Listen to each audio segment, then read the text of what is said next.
Hey, my name is Jim, and I want to welcome you to my man cave kitchen. Hey everybody, welcome to Jim's Man Cave Kitchen. I'm going to show you something. I started my day today getting a new tattoo.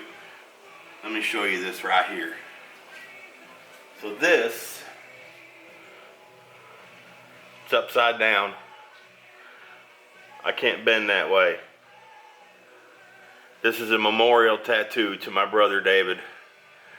This bottom part of the tree is his thumbprint, and the top part of the tree right there is made out of his infant footprints done at the hospital when he was just born. I lost my brother in January. This workspace right here, my brother made this for me as a gift. This is a butcher block. It's underneath of it, it's got folding legs. It folds up. It was made to be portable, so I could carry it around out in the yard or inside or out, because at the time I was raising meat rabbits and I was butchering rabbits out in the yard. So my brother David made this table for me for that purpose. Now it's right here. It doesn't move. This is its permanent home. Well, nothing's permanent.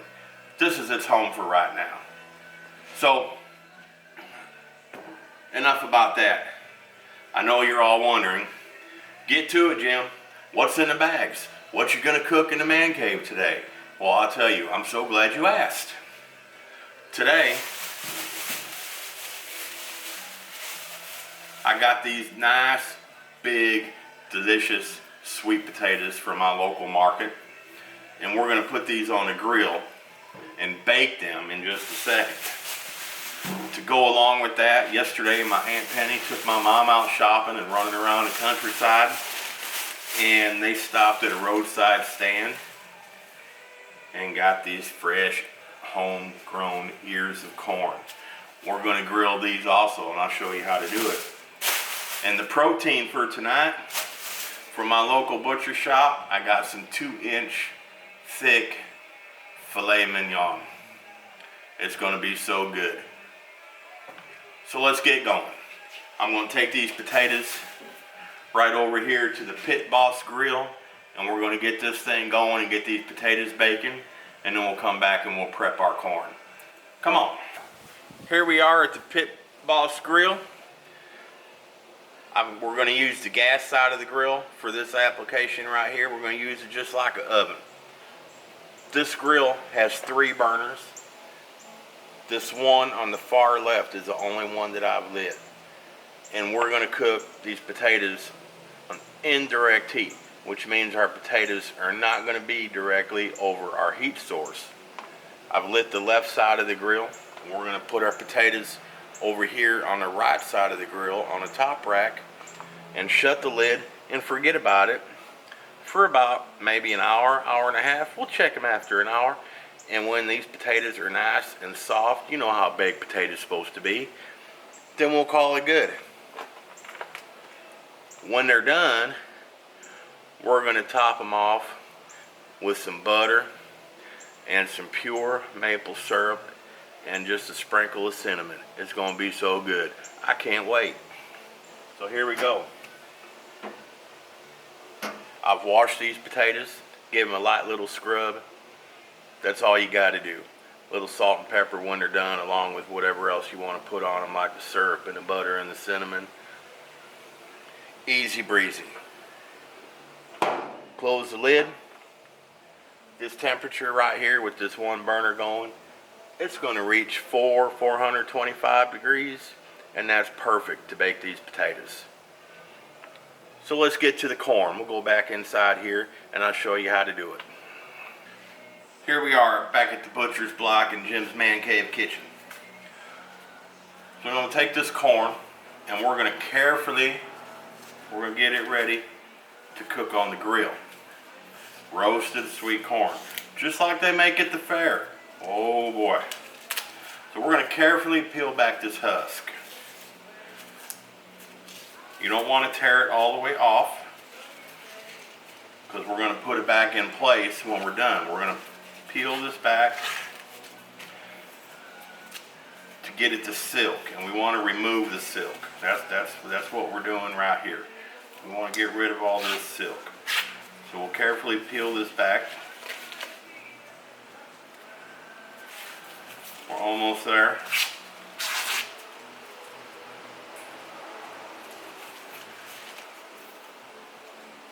And now, there we go. Now we can just pull this out. Get as much of it off of there as you can.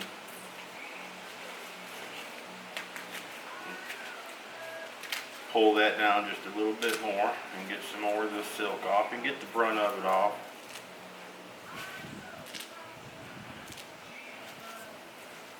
And there we go. Now, this is just like, we're going to wrap this back up. What I started to say, this reminds me of my brother when he was younger. He would unwrap Christmas presents, him and his buddy Jackie. They would unwrap the Christmas presents, and I just want to say I had nothing to do with this. But they would unwrap Christmas presents ever so carefully to get a peek at everything. And then they would wrap them all back up, and nobody was the wiser. I didn't even know they did this until years later. And they would do this at our house with David's presents, and they would do the same thing at Jackie's house with his presents. So we're going to do this ear corn the same way. Peel back the husk.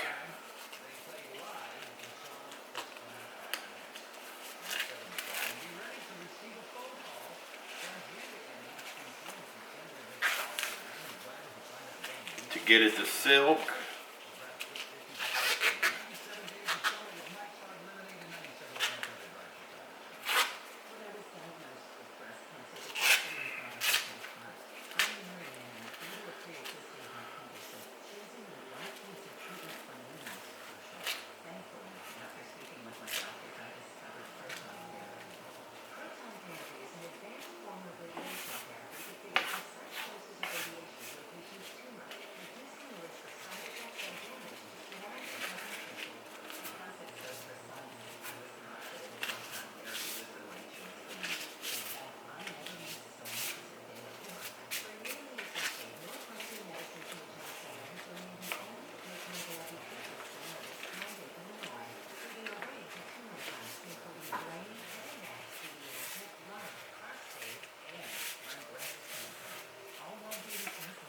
And there we go. Our corn is almost prepped for the grill. Almost. Gonna do one more thing here real quick. We're gonna put this corn here in this bowl. And we're gonna cover it with water and a little bit of salt, and it's gonna soak for about 30 minutes. All right? And we're gonna take it over here to the pit boss. I'm gonna get some charcoal going. We're gonna do this corn on charcoal because I also want to do these fillets on charcoal.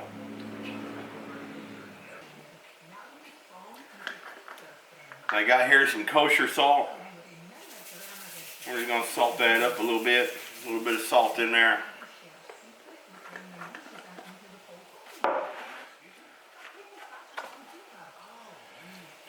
And then we're gonna cover these ears of corn with water. And I'm going to put them in the refrigerator until we're ready to go on the grill.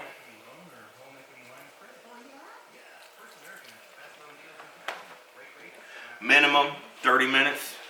They can certainly sit longer than that if you don't get to them right away.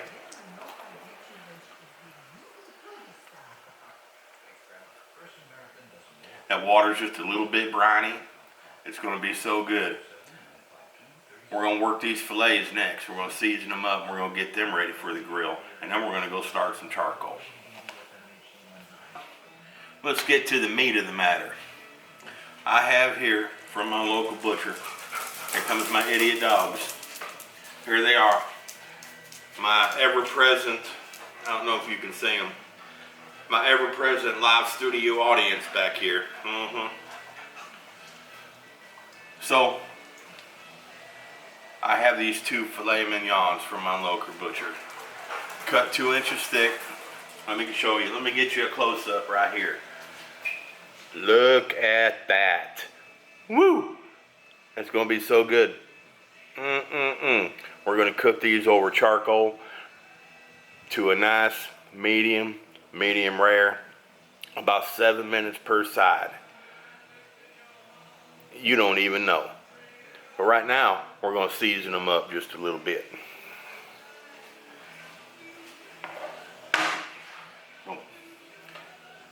If you know me, if you've seen any of my videos in the past, you know that I am not against convenience items. There are some great products out there for chefs and the home cooks to use. Certainly, you can buy all the spices that you could ever think of and make your own blend, your own house blend of spices, whatever you like. But if you find something you like, don't be afraid to use it. Don't be afraid to try convenience items. Like I said, there's some really good stuff out there. This is one thing that I like. This is an Argentina steak rub. Now let me tell you what, if you've never been to an Argentina steakhouse, you need to go.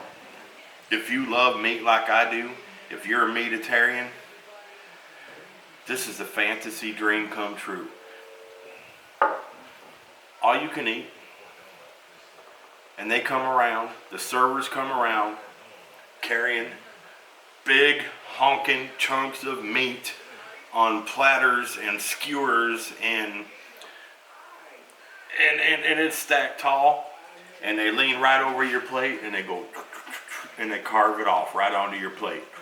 You want another piece? They have pork, they have beef, they have lamb.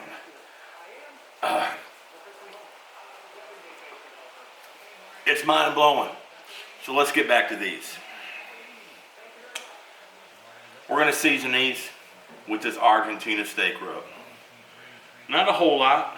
We do want to cover all sides, but we don't want the seasoning to overpower the beef.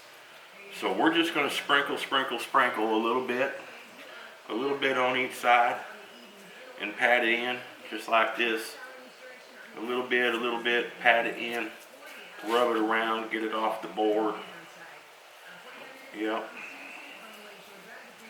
And we're going to let that work into it just a little while.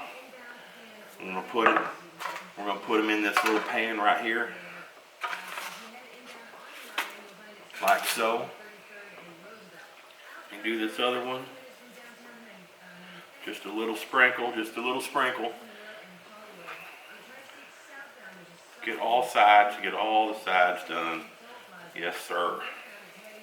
I'm going to roll this around on this board and pick up the little bit that I spilled. And I'm going to put this in this little pan right here like that.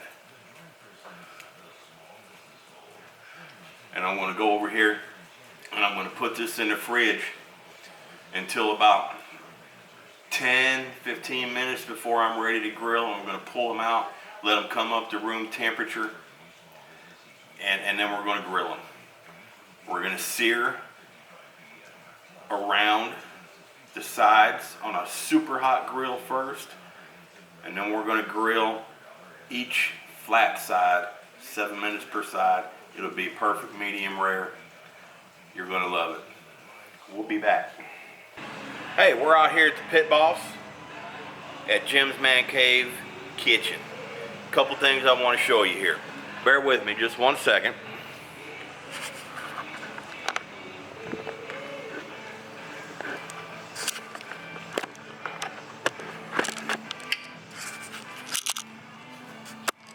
first thing we want to look at here is our sweet potatoes. We want to check our sweet potatoes. I want you to look at these. Man, them are big old sweet potatoes. I can feel them. Can you see?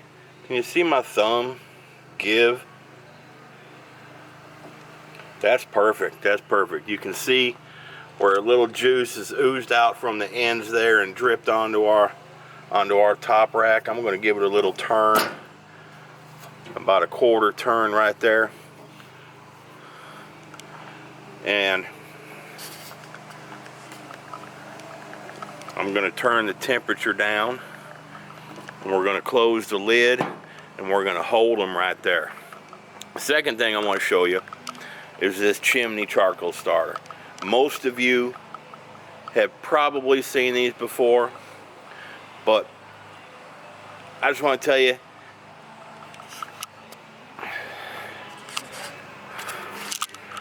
I don't care how long you burn your charcoal. If you use starter or especially matchlight, you're gonna taste the fluid.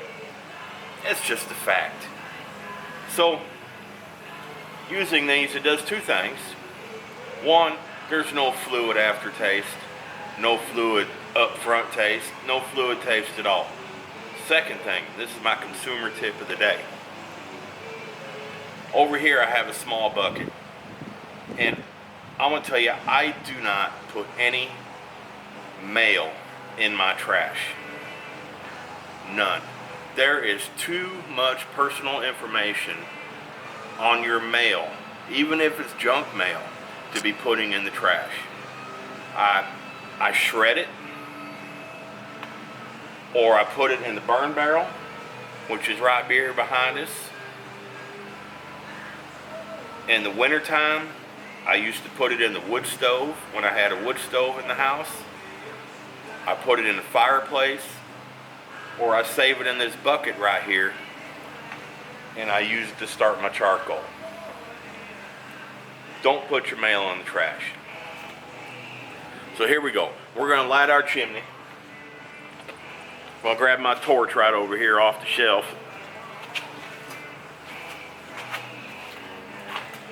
If you don't have one of these, you need one. Put the fire down there. A couple different places. Get the bottom of this thing going. So basically, if you've never used one of these, you put your paper on the bottom and you put your charcoal on the top, and then you light the paper, and it drafts. You can see it's already starting to go. That paper on the bottom will smolder and ignite the charcoal, and in about 20 minutes, maybe 30 at the most, you're ready to cook. It's no more time than using a match light, and you won't taste the fuel. All right, you can see our chimney's going. I'm going to dump this charcoal into the charcoal pan here in our Pit Boss barbecue grill. So watch this. Got my welding glove on because it's hot.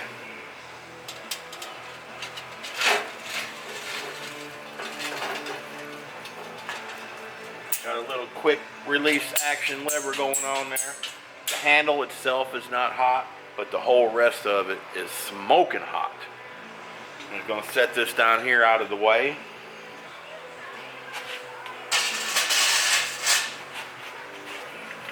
And I'm going to grab my long spatula.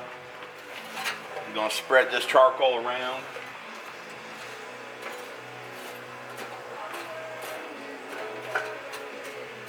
And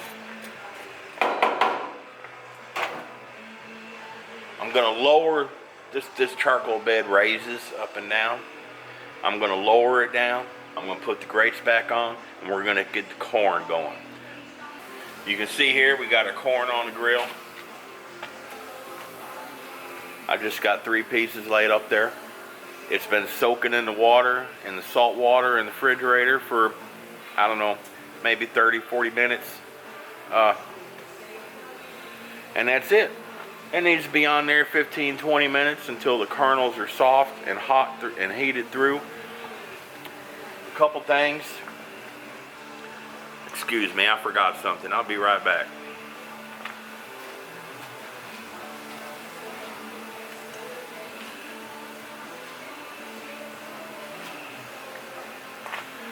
When you're cooking, this right here, you got two best friends. One, your first best friend is a timer. And I'm gonna set a timer right here for 10 minutes. We're gonna let this go between 7 and 10 minutes, and then we're gonna turn it. I put the timer on 10 minutes just so I wouldn't forget to turn it. You know, you get busy doing things, you say, how long has it been? I don't know. Might be 5 minutes, might be 30. How many beers have I had? I don't know. So that's what we're gonna do. Your second best friend, I have in my pocket right here, and that's the thermometer. And we're gonna use only the timer for the corn, but when we do our fillets, I'm gonna set a timer, and we're also gonna verify how done our steaks are with the thermometer. And we'll be looking for 135 to 140 degrees, medium rare. It's gonna be so good. All right, our corn is done. I've took it off of the charcoal and I put it over here on the gas side of the grill to stay warm. Laying right here on this rack underneath the sweet potatoes. In there holding. It's gonna be great. So now, I'm gonna take, you need one of these. I got this little squirt bottle. This is full of olive oil. I got my handy dandy grill brush. I'm gonna squirt a little bit of olive oil in my brush here. And I'm gonna give my grapes a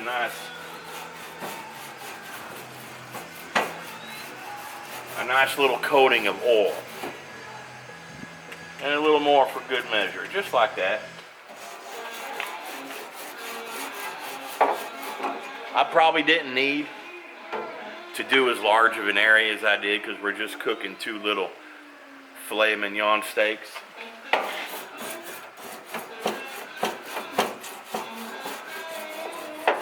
That'll keep your grill seasoned up nice. So there we go with that. Got our fillets right here. And remember, we're gonna do the outer edges first. We're just gonna give them a quick sear all the way around, and then we're gonna cook the flat sides about 7 minutes per side, and we'll stick a thermometer in them. So here we go.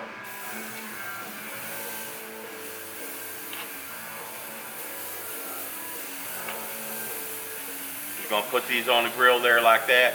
I hope you can see. I can see me in the camera viewer, so you can see too. What am I thinking? So just, you know, maybe a minute, 30 seconds, all the way around on that short side. And then 7 minutes per side on the flat. Now what this does, when we sear off the edges like that, it holds in the juices. It seals that meat shut on the outer edges and keeps all them juices in there. It's gonna be so good. So now I'm gonna roll these things around.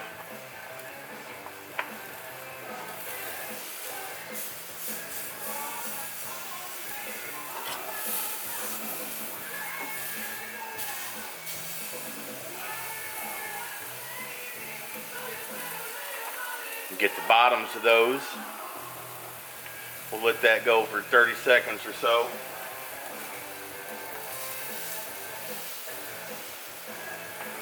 That's one thing nice about having these fillets cut 2 inches thick instead of only 1, is they stand up nice. I don't have to worry about holding them there. They got lots of meat.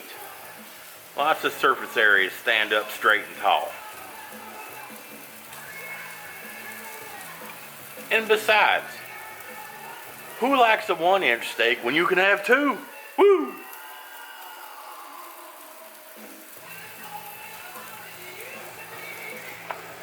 All right, we're going to roll them again.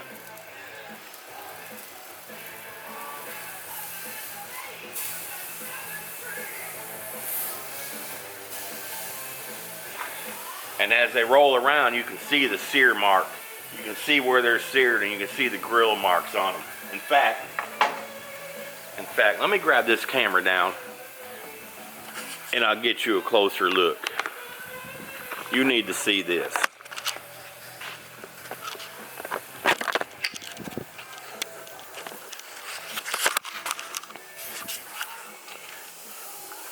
Look at there. Look at that sear. Look at them grill marks. We're holding in the juices. Yes, sir.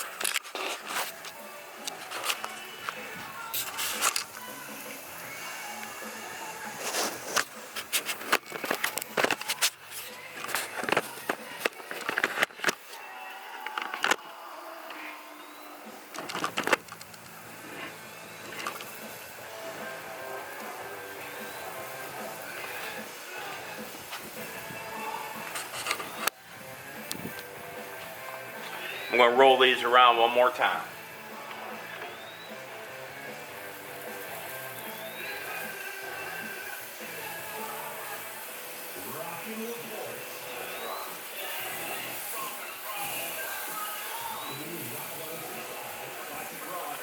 You can use them, kind of support each other. Look at them all cuddled up. They all happy.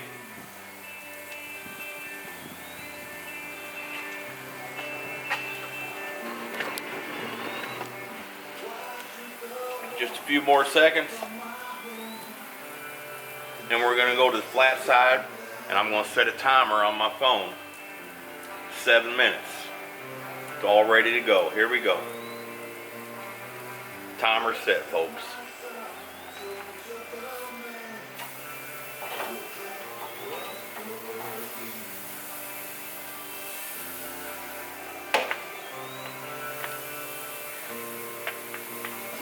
I'm going to let these go about 4 minutes, and then I'm going to rotate them so we get a nice cross of the grill marks. And when the timer goes off for 7, I'm going to flip them and do the same thing. So I want to show you these grill marks. I just flipped these things. Look at that. They got about 5 more minutes to go and they'll be done.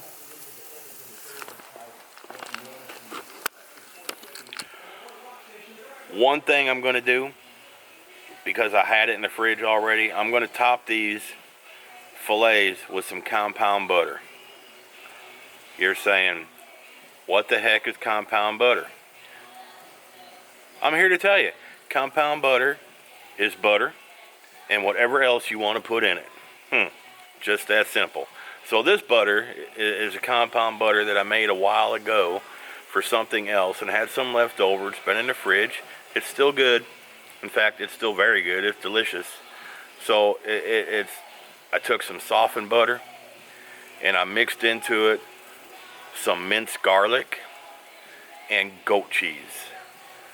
Oh, yeah, I know. And I'm going to top these fillets with that butter and garlic and goat cheese mixture, and it's going to be fantastic, I promise you.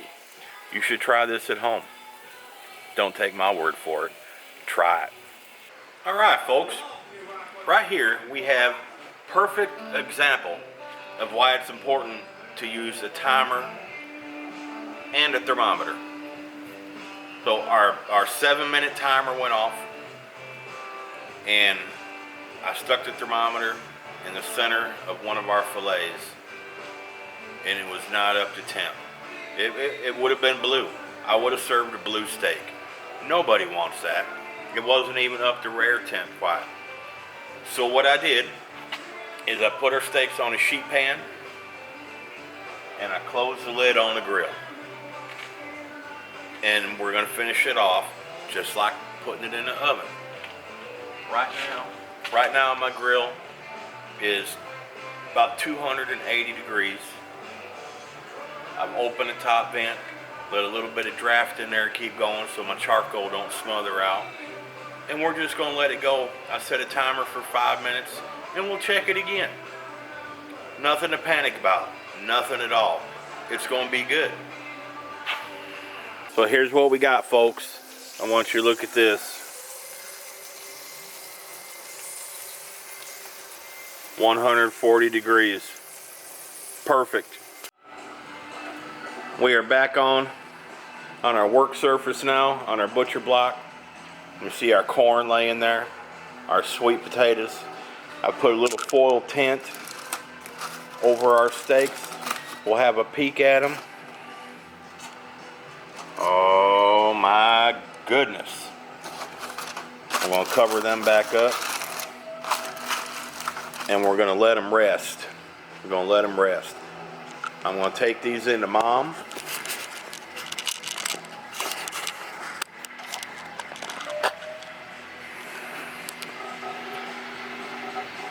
I'm gonna take these into my mother, and she will be the ultimate judge.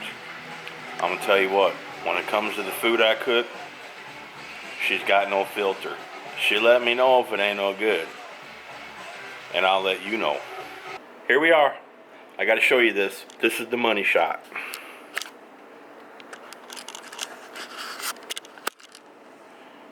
Look at that. It's nice, perfect, medium rare. It's tender. It's juicy. It's got all the flavors. It's not over seasoned. Got this corn on the cob and the sweet potato. Over here, we got my mom. Say hi, Mom. Hi. This is her first guest appearance. Oh, guest.